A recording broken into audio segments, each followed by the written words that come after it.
There we go. Up here in the top left-hand corner of the map, Ohana, we have our blue Protoss player, Huck, from Evil Geniuses, using his manager's tag there, Evoli. His opponent down here in the bottom right-hand corner from it's Gosu, none other than Hwangsin, our red Protoss player. I like it. Yes. So our top forecasters are Weird, Nathanius, Robin, and Buddha. So hopefully you guys will check those matches out tomorrow. Weigh in on those. Vote on Twitter. We'll show you how tomorrow morning. And then we'll pick our next full-time employee of IGN after that. That's pretty cool. Yeah, looking forward to it. For now, though, we're on Ohana. This is PvP. These are two interesting players, to say the least. Huck is a guy who was one of the first non-Korean players, well, mostly because, you know, playing in Korea so much, to start really using that double gas before cybernetics core that a lot of Protoss players have been using in PvP. Offers you just so much flexibility. Put 2 on gas, go for Blink Stalkers. Put 3 on each gas, go for Dark Shrine. Put just 2 and then 1 on gas, and put on some pressure when your opponent doesn't expect it. So it's kind of a cool maneuver. Yeah, for sure. I'm looking forward to seeing how they play on Ohana. I know Huck was in our blooper reel that we've been showing you guys a whole bunch on this map against Desro, and he went for that quick expansion in the fence, and Desro went to try and kill him. I wonder if we'll see some sort of synergy on that. It would be kind of ironic, I suppose. Well, you know, Hwangsin's the kind of player who can throw something like that at you, too. This is a guy who, he had built a reputation off of a lot of all-ins and things like that, but I'm going to be honest, he's done a good job at really fleshing out his other styles of play. He can play the macro game now, stuff along those lines. I haven't actually seen his PvP in a bit, so I don't really know what to expect from him. Knowing Hwangsin, though, it could literally be anything. It could be just 3-gate Blink Stalker. It could be some sort of 2-gate Robo Expand. I'm just really not sure what to expect from him. Yep, well, we're seeing Huck still on 1 gas, 1 assimilator here, and same thing with Hwangsin. Huck's Cybercore is a little bit early, just by a few seconds, but that sort of thing really can matter in this matchup, where you'd be surprised the first guy whips in those 4 stalkers and gets that hit extra. If they do a 4-gate, it's pretty amazing. Yeah, I mean, those are the kind of things, you know, a lot of times you would expect, like, oh, they're only separated by 2 seconds. What is that going to matter? But you're right. If you get that extra hits, well, then you've killed that extra stalker, which means you've won that extra battle, which means that your weapons are more powerful, and then you win the war.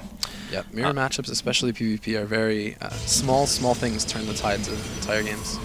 Okay, well, we'll see what's going to pop out of both these players. Some players will actually start producing a Zealot, cancel it, move into a Stalker afterwards. Players like Alicia are very fond of that. But no, it looks like just Stalkers coming out of both players now. Second gas coming up for Huck, a little bit later than Hwangsin's, but Hwangsin was actually blocking Huck's gas for a good period of time.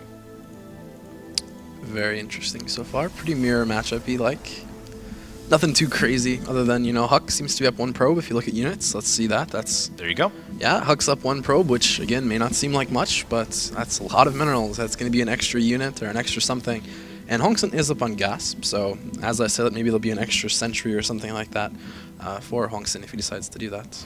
Yeah, well, the Stalkers are actually running around each other. They'll find each other in just a second. That's right. And there's that extra couple of hits you were talking about. Extra hit, yeah.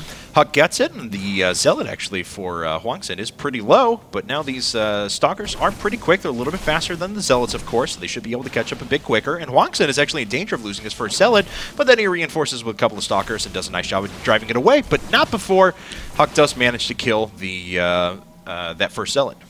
Yeah, and that's really, really important. Again, PvP, I feel, is a huge mind game as well. Yes. Where if you look at both those Stalkers' timing coming out from Hwangsin, there's nothing cheesy about those 2 Stalkers. They were very standard timing Stalkers. And Huck sees that. And Huck only showed 1 Stalker. He showed 1 Stalker and 1 Zealot. And so now Hwangsin has no idea. He doesn't even know if he made the 2nd Stalker. He didn't. Huck made 2 sentries, going for that quick expansion, just like we saw in the blooper reel, right?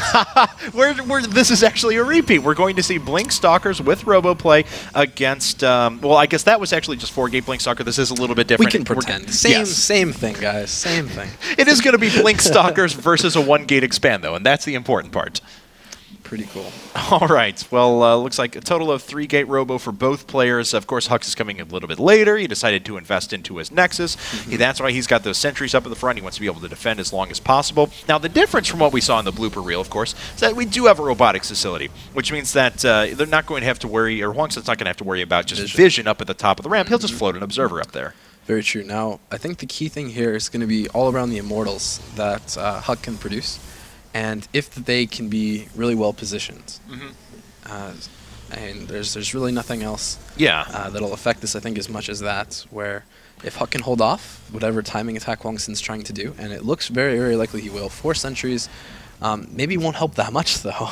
Yeah, you see why one-base play has started to fall out of favor so much. And, oh, okay, now Huck knows exactly what's coming. You don't see that many stalkers sitting back unless there's going to be some sort of a strong blink play. And we'll see if this actually prompts Hwangsin to expand. He's floating out there. He's remaining very defensive. His window is rapidly closing where he can do damage because of the number of Immortals that Huck's going to have. Yeah, ironically, I think right now is actually the time he needed to be out on the map. He waited for Blink to finish before he even moved out, and that's a very, very scared position for him to take. That's kind of a lack of knowledge. I think that's a probe moving around the left side of the map. Oh, it's just an observer, so that's another thing that's kind of weird. Usually you want to see this probe already creating a pylon, because now he's going to have to warp in more stalkers all the way in the back. And it would be very easy for him just to have a pylon to warp in stalkers already much, much farther ahead. There's going to be 3 Immortals here in just a second. And once there's 3 Immortals, I mean, what are a handful of Blink Stalkers going to do against that? I don't know. Same thing, 2 Immortals to just about the same amount. Oh, but the Immortals are actually a little bit out of position, so Hwangsin's going to do his initial damage, but he gets pinned right up against the Zealots, and his Blink cooldown was so long that he was only able to pick off 1 Sentry, 1 Zealot, and lost about 3 or 4 Stalkers in the process. Yeah, the whole thing with the whole Blink thing is you just can't lose them. You got to keep them alive with low health on their shields and just keep snowballing or keep increasing them. Okay, well, he does manage to pick off 1 good. Immortal. Yeah, I mean, that's what he needs to keep doing. And Huck's doing a very diligent thing about making sure that he watches his ramps, but it doesn't have the ability to engage this force head-on. Hwangsin has actually done a magnificent amount of damage, and now he can sit here along this ramp. He picks off the last Immortal. There is one more that was actually just morphed in, but Hwangsin has done far more damage than I thought he would. Yeah, it's going to be a lot closer. We're like, oh, 3 Immortals, this is easy. Look at that Hwangsin micro, like forcing them all the way around, using the whole extra ramp thing there just beautifully. And Huck only has 1 Stalker and 1 Sentry. The Zealots, as we're seeing here, aren't going to be very effective against this many Stalkers. Yep, and he can just blink out of there. Didn't lose a Stalker, kills 2 more Zealots, puts a little damage on this Warp Gate. This is really impressive from Hwangsin. Now, he still has... Look in the main, look in the main. Oh boy, this is going to be the tricky part. And did he just warp in up at the front? I'm not actually sure. I'm going to have to check here. So let's see. Yes, all of his warp gates are on cooldown, so there's nothing to actually stop this economic damage. Didn't even see it until just now. Oh, no. Okay, so Hwangsin now moving back, and he has no ability to reinforce up at the front. And now we have critical mass from Huck. He has enough forces to be able to stop this flat. Sneaky, sneaky, man. Huck was in serious trouble if he didn't pull off something like these 2 Zealots there. Wow. Okay, and these Zealots are actually racking up the kills. How many workers have been killed? 15 to just 1. And ladies and gentlemen, despite the damage that Hwangsin has done up in the front, I think that is actually going to be game number 1. GG. All right, so that's game number 1 in the bag. Huck taking a nice start.